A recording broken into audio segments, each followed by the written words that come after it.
Yeah, yeah, yeah. Yeah, yeah, yeah. Alors l'idée de départ que j'ai eue en écrivant ce livre et en faisant des recherches sur la question, c'est que je me disais l'émergence était largement vue d'un point de vue économique. Et puis sa source à la base est financière et économique, mais que très souvent la Chine, le Brésil et l'Inde étaient considérés comme des pays émergents, mais que le positionnement ou le statut de puissance émergente de l'Afrique du Sud n'était pas reconnu. Et donc, je me suis intéressée à la question de comment est-ce que l'Afrique du Sud est devenue une puissance émergente et non pas forcément un pays émergent. C'est-à-dire, voilà pourquoi je repositionne l'analyse dans les relations internationales. En allant plus loin dans mes recherches, j'ai découvert que l'Afrique du Sud s'est largement servie des plateformes multilatérales, à commencer par les Nations Unies, pour se positionner stratégiquement comme le leader africain.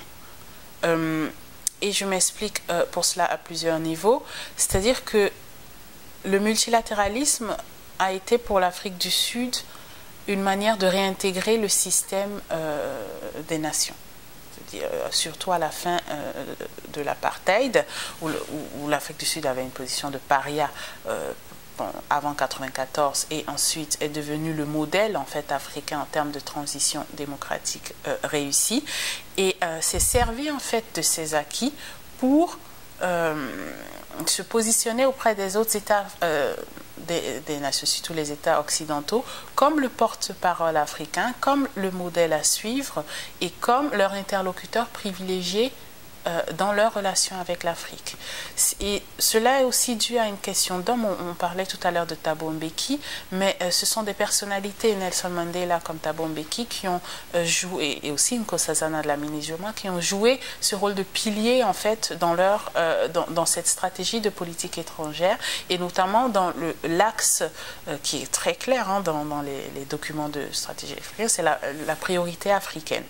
C'est-à-dire que même dans des organisations comme l'OCDE, où l'Afrique du Sud n'est pas membre, mais participe à différentes activités, et ça j'ai pu le constater moi-même, lorsque les représentants sud-africains arrivent, ils aiment avoir un état de l'art sur ce qui se fait avec l'Afrique. Ce qui n'est pas forcément le cas des autres États qui sont intéressés par des accords de coopération bilatéraux. Cette stratégie sert les intérêts individuels de l'Afrique du Sud, c'est-à-dire que il y a une absence, il y a un problème de leadership africain qui est pluriel. C'est-à-dire qu'il y a des leaderships sous-régionaux selon les pays. Il n'y a pas une voix africaine, ce qui peut aussi s'expliquer à travers la diversité des intérêts de tous les États africains. Et l'Afrique du Sud a toujours cherché dans ces organisations à occuper cette place d'hégémon. Et en intégrant aussi ces différents clubs, là j'en reviens à IPSA, BRICS-COM et aussi au G20, où l'Afrique du Sud est l'unique membre africain, parce que les autres pays sont invités, mais c'est l'unique membre africain, elle réussit en fait à opérer en fait cette satellisation des problématiques africaines autour de sa diplomatie, et à se positionner comme une puissance émergente africaine sur ces questions.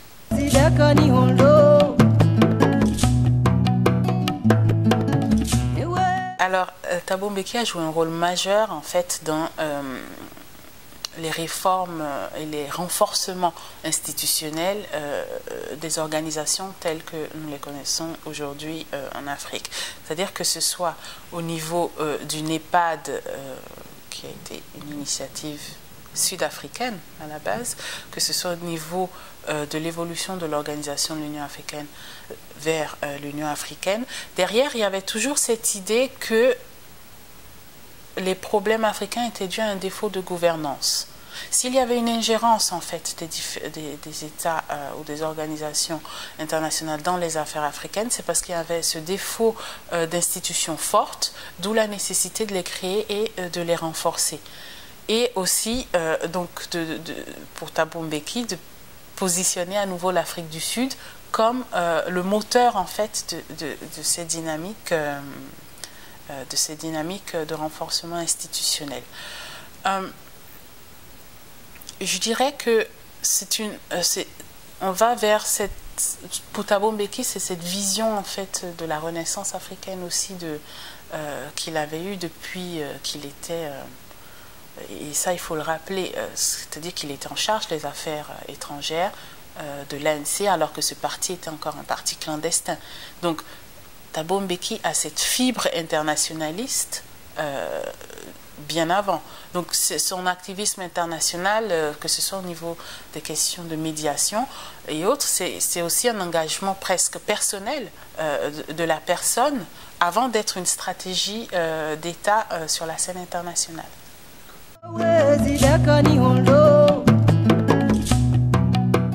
Alors, effectivement, Thabo Mbeki a été, comme je disais, il a cette fibre internationaliste, mais il est aussi internationaliste, mais aussi régional au niveau africain. Mais certaines personnes que j'avais pu interviewer, certains acteurs, disaient qu'il était son propre ministre des Affaires étrangères. C'est-à-dire qu'il écrivait tous ses discours, il était vraiment au cœur de l'action.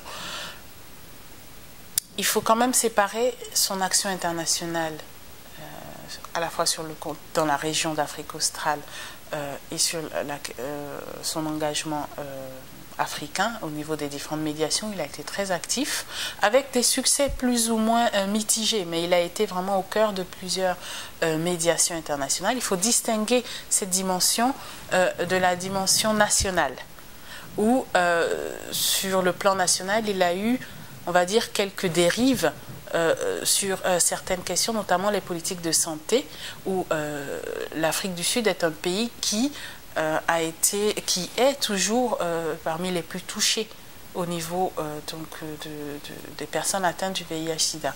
Et pour lui, d'avoir été proche ou d'avoir relégué certaines théories de certains négationnistes, je dirais, du VIH/SIDA, lui a porté défaut et a porté vraiment atteinte à sa réputation, tant au niveau national qu'au niveau africain, malheureusement.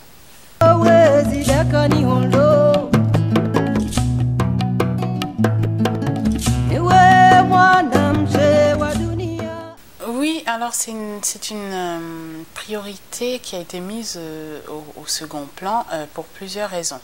Déjà, nous parlions tout à l'heure des questions de personnes. Jacob Zuma n'a pas la même fibre internationaliste que Thabo Mbeki. Jacob Zuma clairement se positionne davantage sur les questions internes et sur ses priorités nationales. Sous Jacob Zuma, la politique étrangère sud-africaine a été un peu confuse, c'est-à-dire à plusieurs niveaux. Il y avait par exemple l'engagement de l'Afrique du Sud dans les BRICS n'avait pas été suffisamment accompagné, je dirais, d'une explication de ces différentes stratégies. Mais pour Jacob Zuma, c'était quand même une réussite personnelle, parce que faire entrer l'Afrique du Sud dans les BRICS, c'était pour lui, je dirais, la seule réussite diplomatique, notamment sous son premier mandat. Rappelons que Thabo Mbeki a été à l'ouvrage, que ce soit au niveau du NEPAD, de l'Union africaine, de la création du G5, c'est-à-dire il y avait un G5+, qui se réunissait entre pays émergents avec le G8, qui avait été appelé le O5, le Outreach 5. Thabo Mbeki était aussi aux manettes de ces différentes initiatives. Au niveau des médiations, il n'y a plus cette dynamique et cette fibre internationale de la part de Jacob Zuma. Et il faut aussi le dire que lorsqu'on compare les deux ministres des Affaires étrangères sous les deux régimes, la ministre actuelle, Nkoana Mashabane, a beaucoup moins d'expérience que Nkosazana Dlamini Zuma à l'époque. Donc, cela est aussi révélateur de la priorité placée par l'Afrique du Sud sur ces questions. Et par ailleurs, l'intervention de l'Afrique du Sud en Centrafrique avait aussi été très mal préparée. Et c'est soldé sur un échec. Voilà aussi encore une des preuves que l'Afrique du Sud de Jacob Zuma sur le niveau régional africain n'est pas de la même trempe que celle de Thabo Mbeki.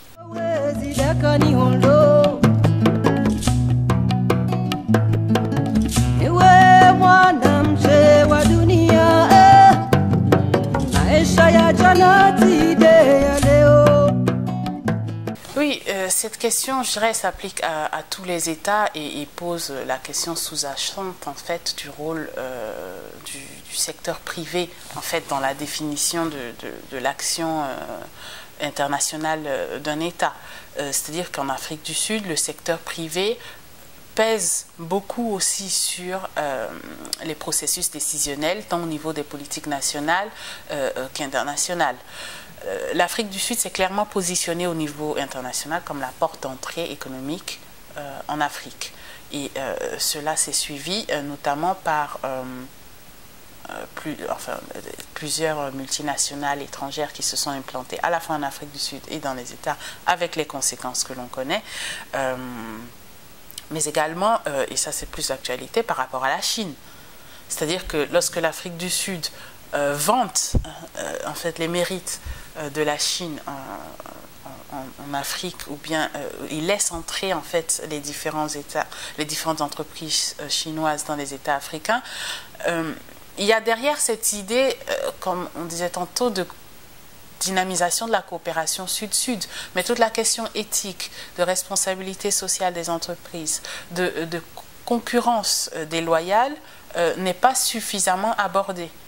Et du coup, l'Afrique du Sud souffre même de cette question, je dirais, en interne, parce que les entreprises chinoises font directement concurrence aux entreprises locales sud-africaines, ce qui n'est pas sans créer des heurts politiques, mais aussi sociaux. Et vous savez que les syndicats sud-africains sont très puissants. D'ailleurs, je crois que c'était en 2012, la décision sud-africaine en fait de mettre en place des mesures anti-dumping sous forme de restriction des exportations, c'était sur des boulons chinois, avait été l'une des résultantes en fait des actions de protestation de ces syndicats. Et cela tombait aussi effectivement à un moment où Jacob Zuma se préparait pour des prochaines échéances électorales. Donc au niveau national, la question semble progressivement prise en place, enfin progressivement prise en charge, mais au niveau régional africain, l'Afrique du Sud manque de leadership sur l'entrée de la Chine et à travers les BRICS par exemple continue de promouvoir l'entrée chinoise et n'arrive pas, je dirais, à avoir une position, je dirais, de leadership africain en osant dire aux dirigeants chinois ou bien aux entrepreneurs chinois qu'il y a des mesures à respecter. C'est-à-dire qu'il y a encore cette fébrilité au niveau de la diplomatie sud-africaine à ce niveau.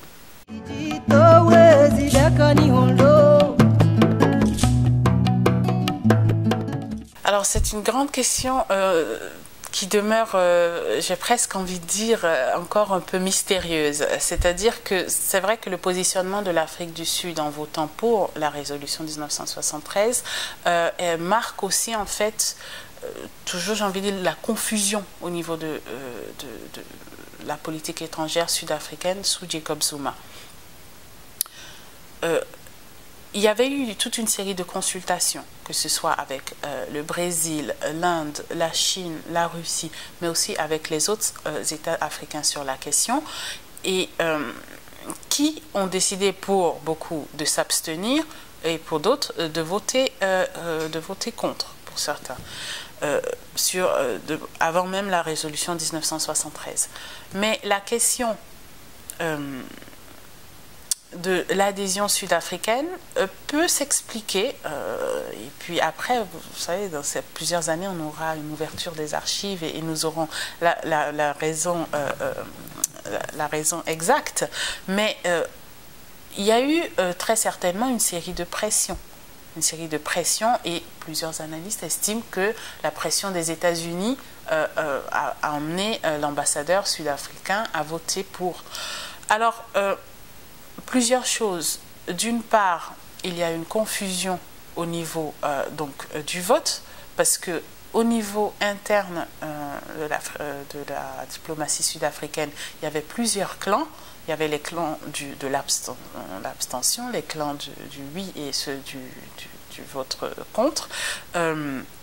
Mais également, cela va à l'encontre en fait des principes de politique étrangère de l'Afrique du Sud qui sont la non-ingérence dans les affaires internes. Alors, il y a eu une série de tentatives de rattrapage par l'action, j'ai l'impression du personnel de Jacob Zuma qui a essayé d'engager l'Union africaine, mais cela a rendu, j'ai presque envie de dire, cette décision encore plus confuse parce qu'elle a abouti à ce qu'on a vu, c'est-à-dire qu'un changement de régime, ce qui n'était pas inscrit dans le texte de la résolution, mais également l'assassinat de Muammar Kadhafi.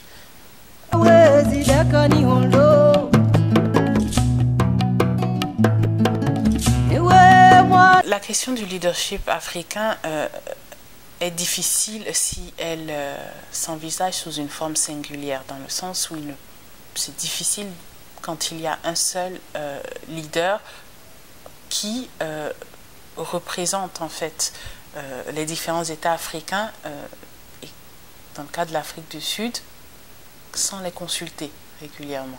C'est-à-dire que l'Afrique du Sud s'est arrogée cette position de leadership, sans pour autant associer, je dirais, le Sénégal, le Kenya, le Nigeria. Je l'ai dit tantôt, j'envisage la question du leadership africain comme une question plurielle, c'est-à-dire qu'il y a plusieurs leaderships sous-régionaux et ce qui pose aussi la question de la représentation et de la représentativité. C'est-à-dire que lorsque l'Afrique du Sud est par exemple élue au Conseil de sécurité avec un siège, pour obtenir un siège non permanent pour une durée de 2 ans, elle a obtenu l'aval des États africains, cela fait l'objet d'un vote. Je pense que pour que l'Afrique du Sud puisse obtenir ce positionnement, ou cette position plutôt de leader africain sur les questions africaines sur la scène internationale, il faut qu'elle obtienne l'aval aussi, ou qu'elle consulte plus régulièrement les autres États, et que son action ne se voit pas ainsi contestée. Parce que lorsque l'Afrique du Sud entre dans BRICS en disant qu'elle représente l'Afrique, ou dans IPSA, que ce soit l'Égypte, le Nigeria ou parfois même le Kenya, lui contestent en fait ce rôle et ne cessent de critiquer ses actions, ce qui porte atteinte en fait à sa légitimité sur la scène internationale. L'émergence est un terme qui est à la mode. C'est un terme qui est à la mode, mais qui ne date pas d'aujourd'hui. C'est-à-dire que le terme avait été créé par un économiste de la Banque mondiale en 1981 et qui avait un sens tout à fait financier à l'époque et qui a progressivement évolué et qui s'est politisé surtout. C'est-à-dire qu'on est parti d'une définition financière à une définition économique et aujourd'hui à une définition politique. On est parti d'un marché émergent à un pays émergent à une puissance émergente. Étant donné que ce terme est à la mode, il est aussi en vogue dans les différents plans d'action des États africains, absolument. Il faut savoir que ces plans d'action sont mis en place afin d'attirer des sources de financement potentielles. Donc, en se définissant dans un contexte international où les pays émergents sont très sollicités et sont un peu érigés comme des modèles, et là je parle de la période 2009-2010 avec donc les BRICS qui étaient à la mode, en définissant ainsi, je dirais, de manière sémantique d'abord, ces plans comme des plans émergents. il y a une attraction forte qui est faite. Alors, il faut savoir que ces plans émergence, pour beaucoup, sont écrits par des cabinets d'affaires.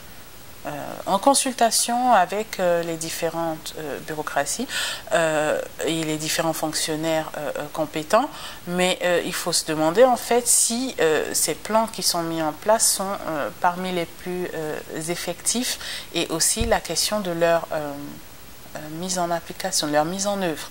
Dans le cas du Gabon, par exemple, qui avait aussi un plan émergence, il y a de plus en plus de critiques en interne sur les retards qui sont pris sur les différentes actions promises par le président en exercice. Donc, c'est une question, en fait, est-ce que ce plan emmènerait vraiment à l'émergence tel qu'il est mis en place actuellement? C'est une question qui reste ouverte. Alors, dans un premier temps, l'émergence se définit d'un point de vue financier. C'est-à-dire, on parle des marchés émergents, et à l'époque, c'est-à-dire les marchés qui se libéralisaient, qui s'ouvraient, et à l'époque, c'était essentiellement les marchés asiatiques. C'est-à-dire qu'on parlait des tigres, des dragons asiatiques, Singapour, la Malaisie, etc. Ensuite, nous sommes passés vers des économies émergentes. Là, on parle des BRICS, c'est-à-dire ceux qui adoptent en fait un ensemble de cadres macroéconomiques et qui connaissent à la fois une forte croissance, une ouverture toujours de leur marché, mais aussi un accroissement des investissements directs à l'étranger en provenance des autres États européens. Aujourd'hui, le terme a évolué et est parti donc de son appellation financière vers une appellation économique. Et ensuite, aujourd'hui, vers une appellation plus politique et diplomatique. Une puissance émergente se base sur ses préacquis, en fait, au niveau économique, pour, en fait, se positionner sur la scène internationale comme au-delà de sa région. C'est-à-dire que la puissance économique sert de relais pour ces différents acteurs. Et là, je reprends encore le Brésil, l'Inde et l'Afrique du Sud. En plus d'un statut pour arriver à une sorte, je dirais, d'émergence diplomatique. L'émergence en tant que puissance, c'est aussi un statut, c'est un label, et c'est une volonté pour ces différents acteurs de faire partie des processus décisionnels internationaux au nom de la nouvelle donne internationale qui a changé et qui a emmené plusieurs États aujourd'hui du Sud à avoir une économie et un activisme beaucoup plus prospère que les États européens qui étaient les grands vainqueurs de après la Seconde Guerre mondiale.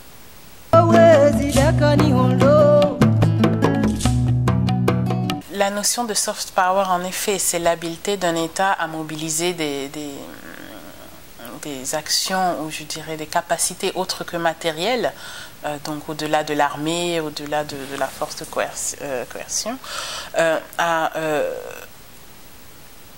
être séduisante, je dirais, sur la scène internationale, que ce soit à travers sa culture, sa langue. La France, par exemple, il y a un vrai attrait pour la langue française, etc. C'est une politique qui peut s'appliquer à tous les États, y compris les États africains. Parce que l'Afrique du Sud, par exemple, a réussi à bâtir un vrai soft power au niveau de son exemple démocratique, sa transition démocratique réussie sans heurts. C'est ce qui faisait en fait l'exemplarité sud-africaine, et qui lui a permis de se positionner ainsi sur la scène internationale et de devenir un interlocuteur privilégié pour les différents acteurs, les autres acteurs internationaux.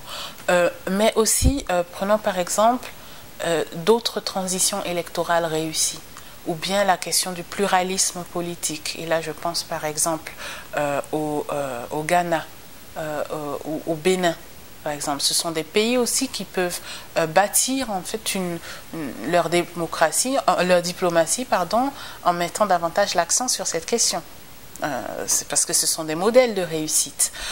En effet, le Nigeria réussit très bien à mobiliser, que ce soit sa culture. Le Nigeria à la mode maintenant, que ce soit en Europe ou aux États-Unis.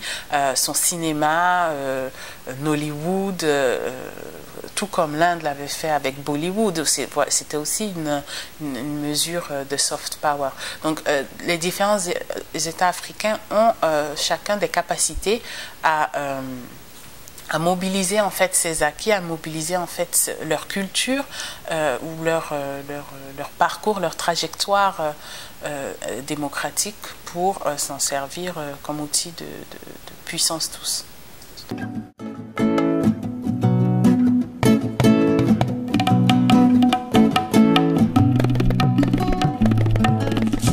Une Afrique qui a confiance en elle, une Afrique qui croit en ses capacités, croit en sa jeunesse, croit en son émergence et qui utilise en fait les différents acquis, les différentes capacités humaines mais aussi techniques qu'elle a à sa disposition pour je dirais, non seulement les mettre en valeur, mais aussi s'en servir pour son propre développement. C'est-à-dire, c'est une Afrique qui n'attend pas que les solutions viennent forcément de l'extérieur, qu'elles viennent de l'Europe ou qu'elles viennent des organisations internationales. C'est aussi une Afrique qui se prend en main, qui se prend en charge, c'est-à-dire qui prend ses responsabilités. Et pour prendre ses responsabilités, il faut d'abord avoir confiance en ses capacités, ce qu'elle a. Nous avons une jeunesse très instruite, multidisciplinaire, qui a beaucoup de capacités.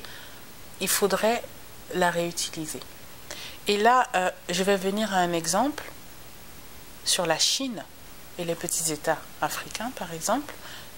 Quand je prends le cas du Bénin, sur lequel je travaille actuellement, que je vois que dans ses relations avec la Chine, le gouvernement béninois ne mobilise pas ces anciens boursiers qui sont des parfaits sinophiles, c'est-à-dire les anciens étudiants béninois qui sont partis en Chine, qui comprennent la langue, qui comprennent la mentalité chinoise, c'est-à-dire qui sont en fait les meilleurs acteurs ou les bons acteurs pour intervenir dans les relations sino-béninoises, que le Bénin préfère aller mobiliser des cabinets d'expertise français ou européens pour leur donner des conseils pour négocier.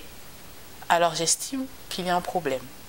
C'est-à-dire que, c'est ce que je dis, c'est mobiliser ses capacités, mobiliser sa jeunesse pour mieux, pour être plus fort dans les négociations. Et c'est pour ça que je repars toujours à cette notion philosophique qui est la conscience de soi, l'estime de soi. Et là, je reprends aussi certains termes propres à Frantz Fanon, c'est-à-dire aller au-delà du complexe d'infériorité qui nous affecte encore aujourd'hui, moins qu'avant, mais qui est encore présent.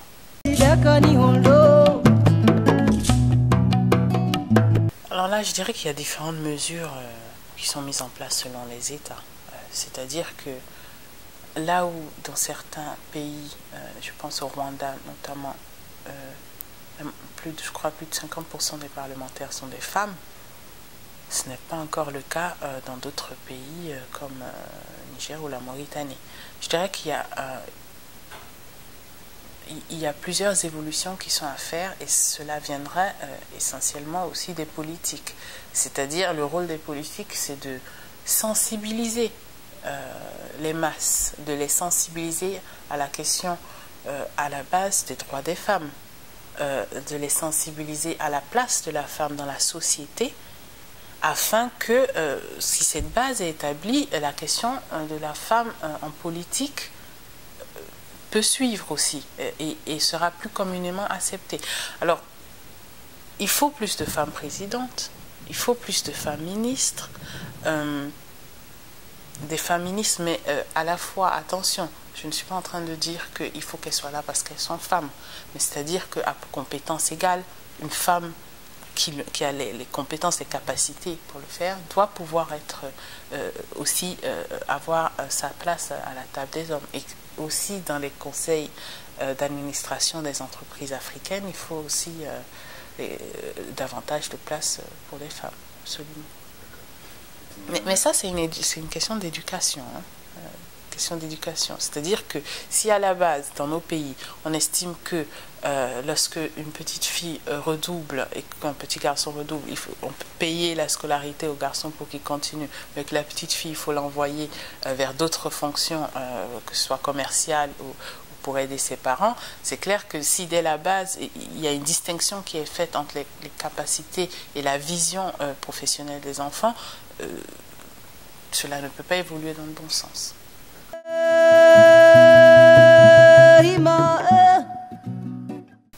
Certains pays réussissent plus que d'autres à ce niveau. Quand je prends le cas de l'Inde, par exemple, l'Inde, dans les relations Inde-États-Unis, la diplomatie indienne ou l'Inde capitalise énormément sur sa diaspora. C'est-à-dire que c'est la diaspora indienne aux États-Unis qui influe sur la politique, sur les relations entre les deux pays. Je pense que la diaspora est aussi un outil de soft power, parce que c'est la diaspora qui met en valeur le pays à l'étranger. Donc l'État d'origine de cette diaspora doit capitaliser sur cet outil, mais aussi cet avantage qu'elle a à avoir cette diaspora. Oui, dans tous les cas, et j'ai presque envie de dire que c'est humain, que lorsqu'on s'est établi dans un pays et que l'on retourne dans son pays d'origine, il y a un décalage forcément. C'est-à-dire que cela demande une période de réadaptation. Ce qui est le cas, et là tu parlais d'eux, mais je te parle aussi des cas que je connais au Bénin, ils mettent toujours 6 mois, 1 an à devoir se réadapter. Et après, ils ne veulent plus jamais revenir ici. C'est ça pour la plupart. Mais là aussi, je dirais qu'il faut on revient encore aux politiques, qu'il y ait un véritable travail de communication en interne pour que les populations locales, oui, c'est ça, les populations locales ou les autres, les cadres locaux ne se sentent pas en compétition avec leurs frères ou sœurs africains qui viennent qui viennent les concurrencer sur place. Sinon, il y a une même dynamique de type nord-sud en fait qui se met en place au sein même de l'État. Et c'est là que ça peut devenir problématique, parce qu'en capitalisant sur les compétences de ces deux diasporas, cela ne peut que faire avancer le pays. Et là, je voulais souligner certaines initiatives qui sont mises en place. Je reviendrai encore au Bénin.